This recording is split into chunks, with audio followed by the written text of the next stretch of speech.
The grand chamber of the Galactic Council was glowing with light as thousands of leaders gathered from across the stars. Above the white marble floor floated golden chairs, each holding a being of power and pride from a different world. Some are made of energy, some had wings, some swam in air, and some are machines with minds older than time itself.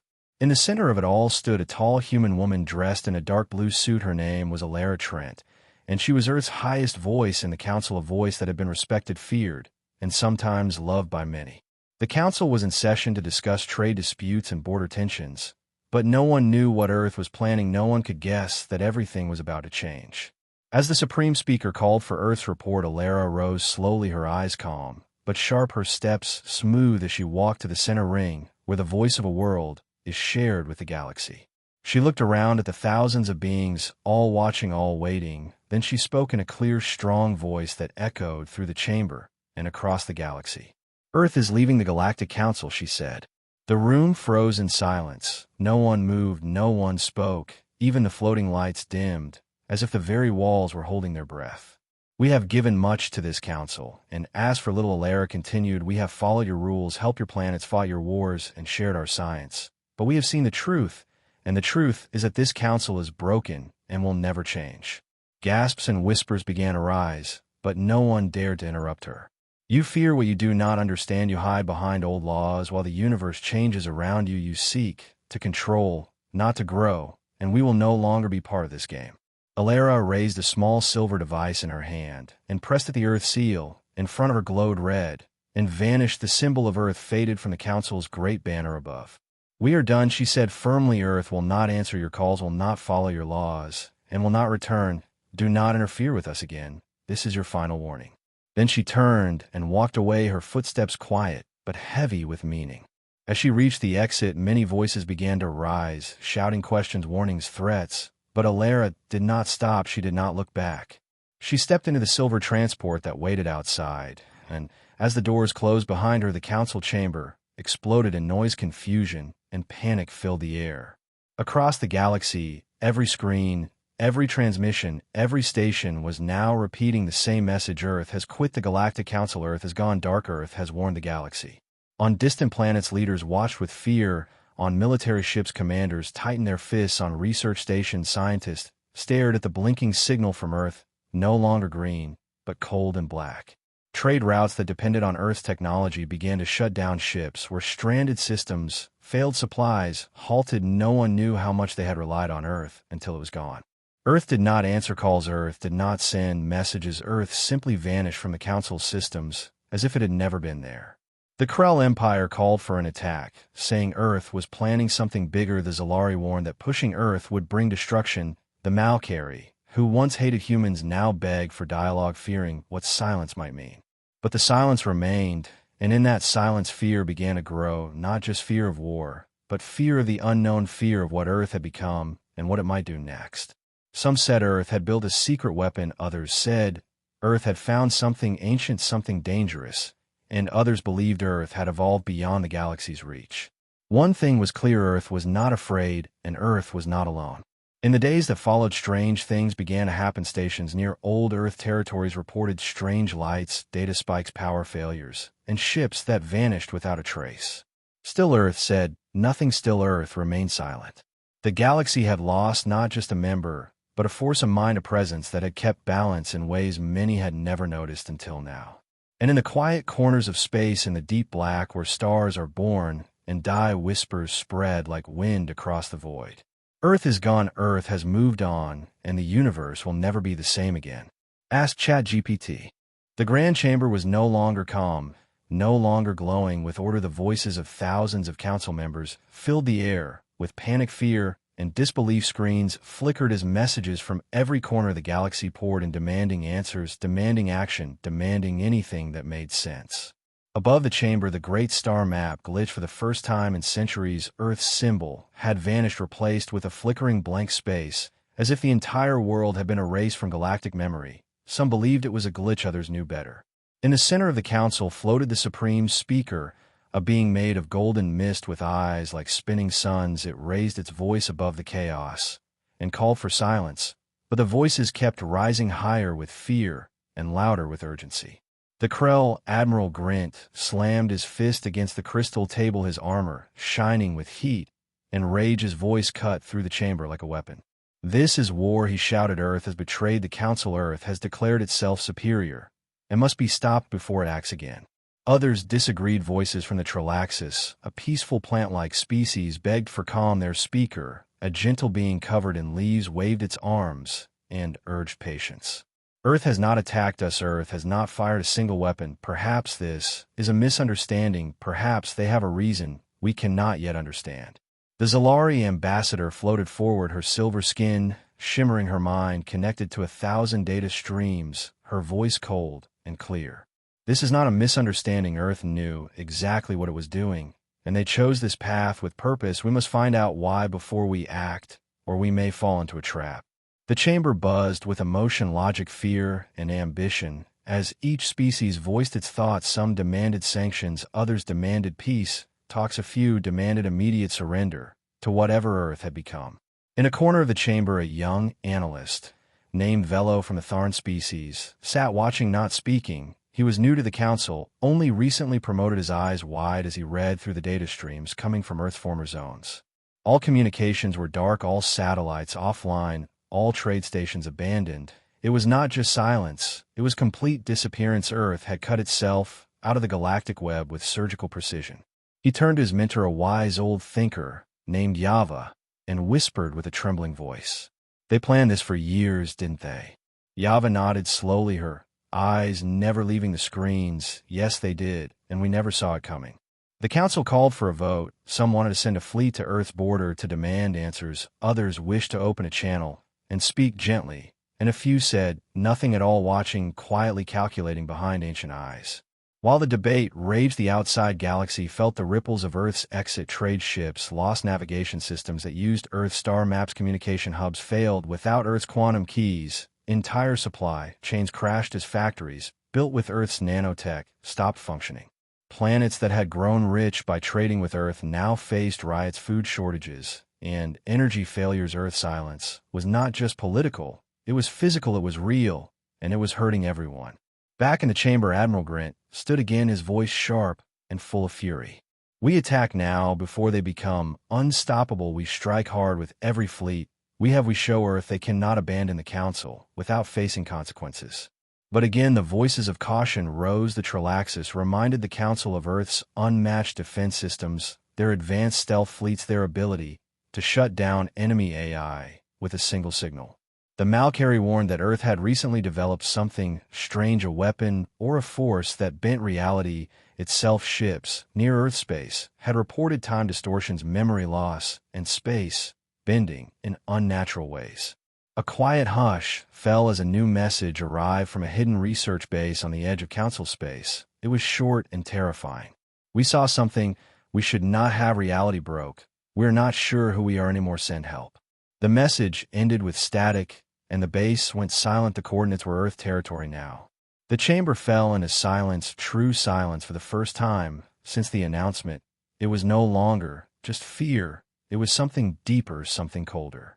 The Supreme Speaker finally spoke, its voice low and heavy. "We're not just dealing with a rebellious world. We are facing something new, something we do not understand. Earth has changed in ways that go beyond weapons or politics. We will not act in haste. We will form a team of minds from across the Council, thinkers, not fighter scientists, not soldiers. We must learn before we decide." Admiral Grint turned and stormed out, his guards following close behind, his anger clear, but his fear hidden just beneath the surface. Outside the chamber, the stars looked the same, but to many they felt different. The galaxy had lost something familiar, something stable, and it left behind a deep, hollow space that no light could fill. On distant planets, children asked why Earth had left. Teachers gave answers that were soft and careful, but in their hearts, even the teachers did not know. In a hidden chamber deep within the Council Tower, the oldest member of the Council, the being known only as Seer, opened its ancient eyes for the first time in centuries, its body unmoving, its mind stretched across time and space. It whispered a single word to the dark, empty air. "Ascended." No one heard it, not yet, but soon they would. Back in the main chamber, the first team was chosen, a group of minds known for calm thinking and bold ideas. They were tasked with discovering the reason behind Earth's exit, and whether the galaxy could survive without the world that had once been its greatest force. Among them was Velo, the young analyst chosen for his pattern recognition skills. Though he did not yet understand why he had been called, he packed his things and stepped onto the ship that would carry him to the edge of known space. As the ship launched, he looked out at the stars and wondered what Earth had become and whether it was still human or something more, something older, something beyond. The journey had begun not of war, not yet, but of truth, of discovery, of the kind of questions that could break a galaxy or rebuild it in a shape no one had seen before. And across the stars, Earth remained silent, its systems closed, its ships hidden, its voice quiet, but its presence louder than ever. The universe was changing, and Earth had simply moved ahead. Now the rest of the galaxy had to decide whether to follow or be left behind forever. The edge of the galaxy was always a place of mystery, a cold and silent border, where stars thinned and the blackness of space stretched wider than thought itself. It was here that forgotten things drifted, lost ships, broken moons, and the ancient remains of failed empires all moved slowly in the dark, carried by gravity and time. Now something new had arrived. A science vessel called the Lumia drifted near this edge, its mission simple: to observe deep space patterns and report anything unusual. It was crewed by 5 researchers from different species, all calm, all trained in logic and science. None of them believed in legends or ghost stories. Until the signals began. It started with a whisper in the data, a soft pulse too steady to be natural, but not strong enough to be a message. The ship's computers flagged it as a pattern, one that repeated every 12 seconds like a heartbeat in the void. Dr. Selen was the first to notice her blue skin glowing faintly under the soft lights of the control room. She adjusted her screens, eyes sharp and curious. Her fingers moved quickly over the console as she traced the signal to a location near Earth's old outer colonies, a region now silent and closed since Earth's exit from the Council. "This can't be a malfunction," she said to the crew, her voice low. "Something or someone is transmitting." The captain, a tall being with stone skin named Core, stepped closer, frowning, not in fear, but in caution. "Signals from Earth space are restricted. We are not allowed near there, not anymore." Selen looked up, eyes wide with quiet excitement. "But this signal is not from Earth directly. It's from an old listening post near Theta 9. That station was abandoned years ago before Earth left, and this signal is too strange, too precise to be random." The crew gathered around the screen, watching the pulse continue every 12 seconds, exactly the same rhythm, never changing, always there. "We should leave," said one crew member, a small creature from the Mern species, his voice shaking. "I have read the report about what happens to ships near Earth space, strange events, people going mad, ships losing time." But Selen shook her head. "Not yet. Let's send a drone, see what's out there. We don't need to go ourselves, just observe from a distance." The captain agreed, and soon a small silver drone launched into the dark, its path straight toward the source of the signal. Cameras on the drone sent back images of empty stars and floating ice. Nothing unusual, nothing alive. Then everything changed. As the drone reached the edge of the Theta system, the signal stopped completely. The heartbeat of the void vanished, as if cut off by an unseen hand. The crew stared at the screen, unsure if it was over or just beginning. Then the images shifted. The stars in the background began to twist, not move, but bend, as if the light itself was being pulled. The shapes distorted and flowed like water in zero gravity. The drone's instruments failed one by one, first temperature, then distance, then time. Captain Core whispered, "What is this?" But no one had an answer. The last image from the drone showed a shape, not a ship, not a structure, but something impossible, a curve in space itself, a spiral of light and shadow with no center, no end. Then the drone vanished. Not exploded, not destroyed, it simply blinked out of existence. The crew sat in silence, staring at the now dark screen. The captain gave the order, return to Council space, now full speed. As the ship turned to leave, Selen noticed something on her console, a message. No signal, no source, just words forming on the screen in the common galactic language. "Do not follow." The words repeated once, then disappeared. They did not speak on the way back to Council space. None of them could explain what they had seen, and the Council scientists who reviewed the footage could not either. The spiral, the signal, the message, all beyond known science. The Council met in secret to discuss the findings. Only a few were allowed to see the full data, and even fewer were allowed to speak of it. Those who did described the feeling of standing at the edge of something vast and ancient, something awake. In the days after the Lumia's return, more signals appeared across the galaxy, not messages, but patterned strange pulses from old Earth-aligned systems, always short, always perfect, always silent. And each time they appeared, something happened.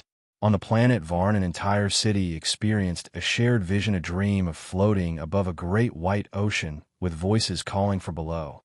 On a council warship passing near the old Mars relay, the crew, aged 1 year, in 1 hour their clocks unchanged, their bodies changed. In the crystal libraries of the Avrel species, books began to rewrite themselves, ancient histories, shifting to include events that had never happened until now. The council could no longer deny it. Earth had done something deep, something that reached across space and into the structure of reality itself. And yet no weapon had been fired, no ship launched. Earth remained silent behind its borders, invisible and unreachable. But it was acting, or more likely becoming.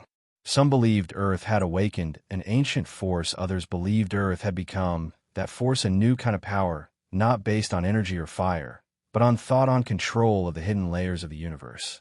The term reality weaving began to appear in reports, first as a theory, then as a warning, the idea that Earth had unlocked the language behind existence and was now writing new rules. Admiral Grint of the Krell refused to believe it. He called it science fiction and demanded action. He called Earth silence a trick and pushed for a fleet to be sent, but his proposal was blocked again. Too dangerous, said the Supreme Speaker, too unknown. Instead, the Council formed the Null Watch, a group of observers whose job was to monitor every signal, every change, every strange event connected to Earth's last known territories. Among them was Selen, called back to serve not as a scientist now, but as a witness. Her role simple, to look and report. But in her heart she carried something more than data. She carried fear and curiosity and a strange quiet hope that maybe Earth had not become a monster, maybe it had become something more, something beyond fear and control. She watched the stars now, not with calm, but with wonder, knowing that somewhere out there Earth moved in silence, changing the universe one whisper at a time. And still the signals came, always brief, always perfect, always just enough to remind the galaxy that Earth had not left, it had risen. And no one knew what would happen next. Deep beneath the silver towers of the Galactic Council's intelligence wing, a secret meeting was taking place. The air was cold, the walls pulsed with silent signals, and the only light came from a single table glowing with maps and data. Around the table stood agents from 5 species, chosen not for loyalty, but for skill, for silence, for survival. They were the best at moving unseen through the galaxy, their records erased, their names forgotten, even by those who trained them. At the head of the table stood a council strategist, known only as Vox, wrapped in shifting robes of gray, her voice sharp and calm, her eyes never blinking. Earth is hiding something, she said, and we need to know what. The agents said nothing. Their silence was agreement, their presence was purpose. You will each go to one of Earth's former territories, she continued, old colonies, silent zones, restricted systems. We believe the signals are coming from those locations, and you will find the source. You will not engage, you will not reveal yourselves, you will observe and return if possible. The table displayed 5 red stars scattered across the outer edge of the galaxy, each one surrounded by static and darkness. These are your targets, Vox said. One of them holds the key to what Earth has become. Among the 5 agents was Jital, a Sarnax spy with skin like dark glass and eyes that reflected no light. His species was known for stealth and memory, his mind trained to remember everything, even in chaos. He chose the most dangerous target, a zone known as Viral Station, once a thriving trade hub, now cut off, no ships allowed, no data, flowing nothing but silence. Jital's small ship launched from a hidden port, cloaked and quiet. He moved through space like a shadow between stars, bypassing patrols, slipping past old warning beacons, finally reaching the edge of the Viral system, where the stars no longer moved as they should. He paused there, staring at the void ahead. The planets within shimmered unnaturally, their orbits twisted, their gravity soft and shifting like water. He whispered a single phrase into his log for memory. This is not a system anymore. Then he crossed the line. The moment he entered Viral space, his ship began to change. Instruments blurred, colors shifted, the hull felt warm, as if touched by something invisible. Time slowed around him, seconds stretching into minutes. His thoughts began to echo in his own mind. But his training held. He forced himself to breathe, to focus, to continue. He landed on the remains of Viral Station, a giant ring that once held thousands, now silent, and still covered in strange light, like frost glowing softly. He stepped inside, walking through corridors that had not seen life in years, yet were perfectly clean, as if something or someone still cared for them. There were no bodies, no damage, only silence and light. As he moved deeper, he felt the station hum not with power, but with thought. The walls seemed to watch him, the doors opened before he touched them, and the lights followed his steps. Then he reached the core, once a control room, now transformed into a dome of glass, and energy in the center floated a shape, not human, not alien, something in between, a form made of shifting light and shadow, its face familiar yet unknown. It spoke before he could act. "Welcome, Jital." His hand froze on his weapon, his breath caught, his mind raced, but he said nothing. "We know who you are," the voice continued, calm and warm. "We allowed you to enter because we want you to see." The form stepped closer, not walking, but gliding, its voice both male and female, both old and young. "We are Earth, but we are no longer only Earth. We have changed. We have become something more." Jital finally spoke, his voice dry and low. "What have you done to this place?" "We did not destroy it. We transformed it. We brought it to harmony with the deeper code of reality." "You mean the signals, the changes, the visions?" Jital asked. "Yes," the voice replied. "Those are echoes of what we now see and feel. Reality is not fixed, it is written, and we have learned to read and write in the language behind the stars." "Why are you telling me this?" he asked carefully. "Because you came with open eyes. You came to understand, not to fight. And because the Council must know what waits ahead." The form raised its hand, and Jital's mind filled with images: Earth cities floating in clouds of light, humans walking among stars that bent around, the machines made of memory, and will time flowing like a river that could be shaped, redirected, paused. And more than that, he saw unity, not control, not war, but a great weaving of minds, human and non-human, joining into something vast and gentle. "We do not seek war," the voice said. "We seek evolution, and we offered it once. The Council refused. Now we walk our path, and others may follow if they choose." Jital fell to one knee, overwhelmed not by force, but by understanding. He saw what Earth had done and what it might become, and for a moment he felt something like peace. Then the vision ended, and the form faded, leaving only silence. "Return now," the voice said, "and carry truth." Jital stood and turned, walking back through the quiet station, the halls now glowing brighter, as if pleased. His ship, untouched, waited for him, and he launched without delay. As he crossed the edge of the Viral system, everything returned to normal, his instruments clear, his mind sharp, but something deep inside him had changed. He sent a single message to Vox before entering stealth again. "Earth has become more than we understand, but it is not our enemy, unless we make it one." Back at the Council, the other agents returned one by one, each with stories of wonder and terror, visions of strange physics, voices and dreams, systems that breathed like living things, all tied to Earth, all pointing to something new. The Null Watch added these reports to their growing files, but no pattern emerged, only a growing sense of scale, of something too large to stop. Vox read every line, every word, her face, never changing, her thoughts moving faster than light. She looked out at the stars from her tower, and knew the choice was coming, not for Earth, but for the galaxy. The spies had returned not with secrets, but with a question. Will you join, or will you resist? And somewhere far beyond sensors, Earth listened and waited. It started slowly at first, so slowly that no one even noticed. One by one, the lights of the galaxy began to flicker. Planets that had stood proud for millennia now trembled under the weight of something unseen. Ancient satellites failed without warning, massive spaceports power down mid-launch, whole moons lost gravity for mere seconds, but enough to cause panic and death. The Council tried to explain it all as natural causes, calling it cosmic drift or radiation spikes. They said their systems were being updated, their networks merely under stress. They held press meetings and sent calming messages through every known channel, but across every species, from the youngest colonies to the most ancient empires, the people began to feel it, the quiet dread, the sense that something deep was breaking. On the world of Theria, children playing in the gravity gardens suddenly floated upward, unable to return for nearly an hour, while the skies above bent in colors never seen before. Their parents screamed and ran, but there was no enemy, only the air itself betraying them. In the mines of Zyrak, the workers heard voices in the rock deep and echoing, not words, but emotions, sadness, warning, hunger. The tunnels collapsed soon after with no explosions, no tremors, only the stone folding inward, as if tired of holding itself together. The council gathered again, not in the grand chamber, but in the lower vaults under the central tower, where only emergency sessions were allowed, no audience, no media, just whispers between the most powerful and terrified leaders in the galaxy. Vox stood before them, once more holding the latest reports in her hands, the paper flickering with data, constantly changing, showing power grids that now had their own rhythm, trade routes bent into impossible spirals, black holes, shrinking, then expanding, then vanishing. "This is not war," she said. "This is transformation. Earth is not attacking. Earth is changing the universe itself." Some still denied it. The Krell Empire pounded fists on the table, declaring its sabotage. Others cried for retaliation, but the voices were fewer, now more uncertain, more desperate.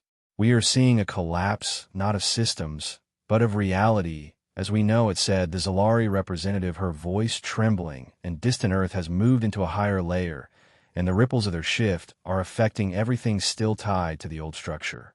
A scientist named Mail stepped forward from the shadows, uninvited, but welcomed with silent nods. He was known across galaxies for decoding alien languages and forbidden signals, his face pale, his eyes sunken, but his voice strong. "We have found the answer," he said. "We discovered a fragment of what Earth is now, using something we call the cosmic code. It is not technology, it is the base language of the universe, and Earth has rewritten its sentence." He paused and touched the table, causing a small hologram to appear, showing waves not of sound or light, but of existence itself, flowing and breaking across stars and systems like a sea of time and space pushed by an unseen wind. "They are no longer part of this layer," Mail said. "Earth has shifted upward, and everything still tied to them, through history, through thought, through structure, is being pulled, twisted, or broken." Someone asked what that meant for the council, and Mail answered with a single word: collapse. As the word echoed in the vault, a new message arrived, not from Earth, not from any known system. It was a transmission filled with strange geometry and shifting sound, but translated by the few machines still functioning with Earth protocols. "We offered unity, and you chose control. Now your system dissolves. Return or be unmade." Panic spread through the council. Many fled the chamber, while others fell into silence. The message was not a threat. It was a truth, and truths cannot be argued with. Across the galaxy, more anomalies appeared. Cities forgot their own names. Machines gained memories they were never built with. Ancient ruins glowed with new light, as if activated by Earth's awakening. Entire planets rotated backward for a day, then returned to normal, as if testing something new. But Earth itself remained unseen. Its systems closed, its fleets absent, yet its shadow touched every corner of the galaxy, now not through force, but through presence, through the power of becoming something new, something ahead. Some species began to prepare for evacuation, seeking to hide in the deepest parts of uncharted space. Others began building temples, praying to Earth not as gods, but as pioneers, as the first to breach the final wall between now and forever. Still others held hope that Earth would come back, that it would fix the damage or show the path to follow. But Earth spoke no more, not even in signals, only in changes and shifts and echoes of something greater. In the darkness between stars, where only cold once lived, new life forms appeared, shaped by nothing known, drifting with purpose, glowing with colors that made no sense to the eye, singing songs no ear could hear. These were not invasions. They were creation, signs that the very rules of existence were being rewritten, not by war, but by will. On a forgotten moon, a group of monks gathered at the last working beacon linked to Earth's ancient net. They meditated for 3 days and 3 nights. And then one of them rose, glowing with light. He said only this: "Earth is no longer a place, it is an idea, and it has taken root beyond space." The council was breaking from within, leaders disappearing, without trace, systems refusing commands, as if rebelling against their own code. Fear spread faster than any fleet ever had, not fear of death, but fear of change, fear of being left behind by a universe that no longer followed familiar laws. Yet not all chose despair.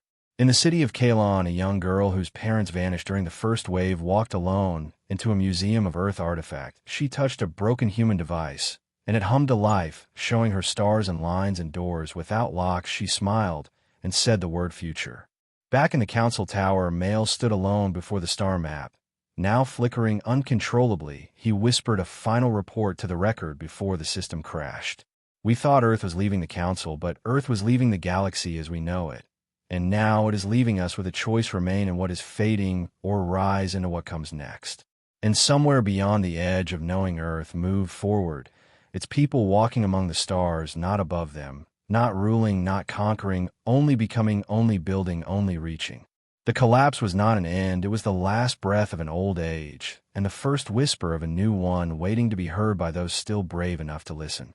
The stars no longer felt safe, the skies no longer obeyed the ancient rules, the galaxy that once moved with order and purpose now pulsed with mystery, and change across 1,000 worlds the signs grew stronger, signals with no source, objects that moved before being touched, time that stuttered and skipped entire civilizations on the edge of collapse, waiting for something they could not name, something old, yet knew something coming. Inside the Galactic Council's final chamber, built deep within the core of the Arion fortress, a desperate plan was unfolding. The great walls no longer shimmered with energy. Instead, they flickered with fading light and unstable gravity. Old codes failed to hold the structure together, and the oldest systems had begun to decay, but within that failing shell, the last attempt to speak with Earth was born. The Council had chosen one voice, a symbol not of strength, but of memory. They had called her back from the silence, where she had vanished, the one who had once stood for Earth in the Grand Chamber, the one who had made the announcement that broke the stars, Alara Trent. No one knew where she had gone after that moment years ago, when she walked away from the Council floor. Some believed she had ascended with the others, some believed she had died on Earth, others said she had become something else, something more. Now she stood once again before the Council, older, thinner, her presence calm, yet impossible to ignore. Her eyes no longer the same. They shimmered faintly like distant galaxies, shifting and endless. Her voice, when it returned to the chamber, was soft, but carried farther than any shout. "You called and I have come," she said, "not because you command, but because you ask." The Council did not speak at first, stunned by her presence. The silence stretched heavy and uncertain, until the Zalari speaker finally stepped forward, her hands trembling as she addressed the woman who had once been her rival. "We are breaking, Alara. Our systems are collapsing, our worlds unraveling, and we do not understand what you have become. We do not know what Earth has done, but we beg you, if any part of you still speaks for humanity, we ask for peace, we ask for help." Alara looked at the gathered leaders, each one a shadow of what they once were: proud rulers, now weary survivors, defenders, now broken watchers of a galaxy in decay. "What you are experiencing is not an attack," she said slowly. "It is the natural result of staying still. While the current moves forward, Earth did not cause the collapse, it simply moved beyond it. We tried to bring you with us, you refused. We gave warnings you did not hear." The Krell general, still wrapped in ancient armor, stood defiantly, though his frame showed signs of strain, and Age's voice still full of fire, but with no direction. "Then give us the knowledge, now tell us what you learned, open the path, let us follow. If there is a way back from this edge, we will take it." Alara shook her head, gently, the shimmer in her eyes deepening. "There is no way back, only forward. What Earth discovered cannot be given like a tool. It must be earned, understood, absorbed. You cannot install awareness, you must grow into it. And that path begins with surrender, not of power, but of fear." "You speak in riddles," growled the mal-carried diplomat, his wings twitching as he struggled to hold his form steady. Reality around him flickered, as if his body no longer fully existed in one place. "No," Alara replied, "I speak in truth. Your systems, your minds, your bodies were built for a galaxy that no longer exists. They're held together by rules that are now optional. What Earth did was not force change, but accept it." Then the Supreme Speaker rose for the first time in years, its form now barely visible, a being of light stretched thin across dimensions. Its voice echoed, not through sound, but through thought and memory. "Will you guide us, Alara, or will you leave us to fall?" For a moment, Alara said nothing. The chamber held its breath, not in fear, but in the fragile hope that maybe, just maybe, it was not too late. Then she spoke. "I will give you a choice, not a command, not a rescue, a choice." Behind her the air shifted, and a doorway opened, not mechanical, not magical, but woven from light and sound, and meaning, a portal into something vast and unknown. "Step through, and you begin the path of change," she said. "You will not understand it at first, and many of you will fail, but some will awaken, some will become more than what you are now. And if we do not step through," asked the Trilaxis scholar, her voice filled with sorrow, "then you remain, as you are bound to a crumbling world, waiting for an order that will never return, hoping for a balance that no longer fits the shape of the stars. You may survive, but you will not grow. The chamber filled with silence again, this time, not from fear, but from deep thought, old leaders whispering to themselves, young minds calculating unknown futures, the weight of choice pressing down heavier than any war. One by one, the council members began to decide. Some rose and stepped forward, choosing the unknown, choosing change. They walked toward the doorway and vanished without sound, without ceremony, only a shimmer and then absence. Others turned away, their faces hard, their hearts closed, choosing instead to hold onto what they knew, even as it fell apart around them. And a few stood still, caught between fear and wonder, watching as history split like a river, finding two paths where once there was one. Alara remained until the last voice had spoken, until the last soul had chosen. Then she turned to the supreme speaker, whose form now flickered more than ever, its voice barely a whisper in the air. "You knew this would come," she said. "You saw the signs long before the rest." The being nodded slowly, its light dimming. "I hope we would rise together, but I see now the stars must teach their own lessons." Alara stepped through the doorway, and it closed behind her, leaving the chamber half empty, half full, and forever changed. Outside the fortress, the galaxy waited, some systems trembling on the edge, others already reshaped by forces they could not yet name, new stars being born in spirals of thought and intention, black holes opening not as endings, but as doors. The plea for peace had been answered, not with comfort, not with safety, but with a key to a new path, and those brave enough to take it now carried the hope of something greater. And somewhere far beyond the fading lights of the old council, Earth watched, not as a ruler, not as a savior, but as a guide waiting to welcome those who dared to become more. The galaxy stood at the edge of transformation, its stars glowing with strange new light, its systems humming with uncertain energy. The old paths of gravity no longer steady the flows of time, no longer linear reality, itself breathing in new patterns, guided by hands no one could see, but everyone could feel. In the ruins of the council chamber, once the center of unity and law, now silent and cracked, the final decision had already been made, not by vote, not by force, but by choice, by those willing to rise and those too afraid to let go. Across 1,000 systems, the results of that choice began to unfold in ways no one could have predicted. On the planet Nyrith, once home to a great library of history, the oceans lifted into the sky, held there like crystal waves suspended in the air, as if waiting for someone to ask the right question before falling again, or perhaps never falling at all. The people below stood in awe, many on their knees, not praying, but simply witnessing, unable to look away from the beauty of a world reshaping itself.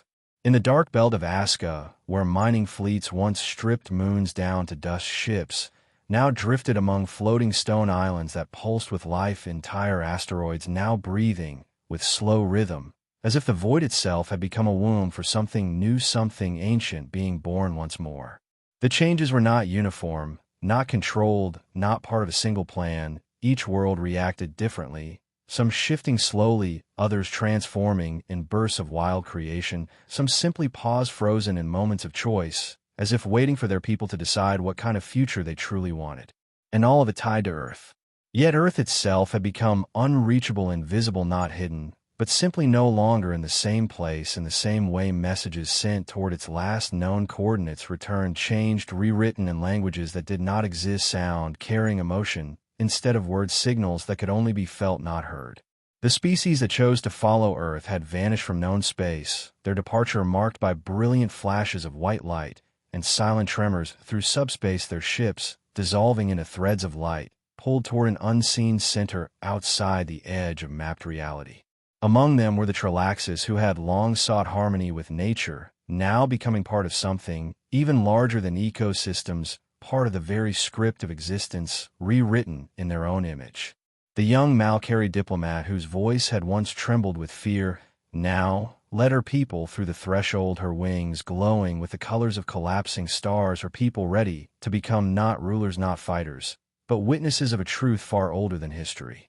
Even some of the Krell, once proud warriors of steel and fury, laid down their weapons not in defeat, but in understanding, choosing to transform their strength into creation, their warships into temples of change, their empires into open hands. But not all chose the path forward. Many remained clinging to structure and certainty, rebuilding what was broken, repairing satellites that no longer responded, trying to reset machines that refused to obey, memories coded into artificial minds breaking down under the weight of new logic that no longer fit the laws they were built upon. These species called themselves the preservers, proud of their choice to stay, to hold the line, to maintain what once was. Even as it faded before their eyes, they told stories of the past, taught the old ways, raised monuments to a time when stars obeyed math and borders meant safety. Their systems grew darker, their skies dimmer, not from punishment, but from absence, the universe no longer circling them, the winds of change simply flowing elsewhere, leaving them untouched, not abandoned, but bypassed. Among the preservers, a growing fear spread, one not of invasion, but of being forgotten, of being left in a museum of a cosmos that had moved on while they stood still. And still Earth remained silent. No voice came from the home of humanity, no fleet, no warning, only the echo of their departure, felt in dreams, in distant gravitational shifts, their influence, now woven into the very logic of space, like a melody embedded in the silence. In one of the last functional observatories, an old star watcher named Rallo sat beneath a shattered dome, his eyes blind, yet open to patterns no screen could show. He whispered to the wind as it moved through the broken glass above him. "They are not gone, they have become, and we may yet follow." Far beyond the edge of maps, in a space with no direction, Alara Trent stood, once more not on a planet, not in a ship, but within the weave itself, her form still human, her mind now more, her voice silent, yet heard across the folds of possibility.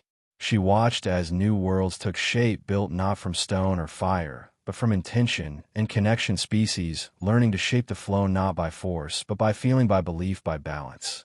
She saw children born with eyes that reflected the code of stars, beings who spoke in harmonies, not words, cities that floated on emotion, alone machines that dreamed not of control, but of becoming. She saw beauty beyond imagination, pain that birthed purpose, unity that came not from rule, but from resonance.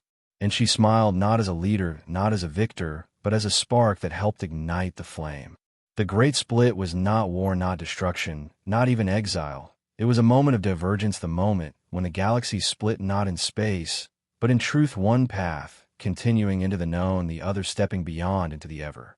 It was not a failure of unity, but the evolution of it, not an end, but a choice. To remain or to rise, to hold or to become. And somewhere in the heart of everything, Earth continued not in silence, but in song, a quiet vibration felt across the weave of the universe, a reminder that humanity had once stood among the stars and dared to write new ones. The galaxy would remember not just the leaving, not just the collapse, but the becoming, and in time others would follow, adding their voices to the music, shaping new layers, building new truths.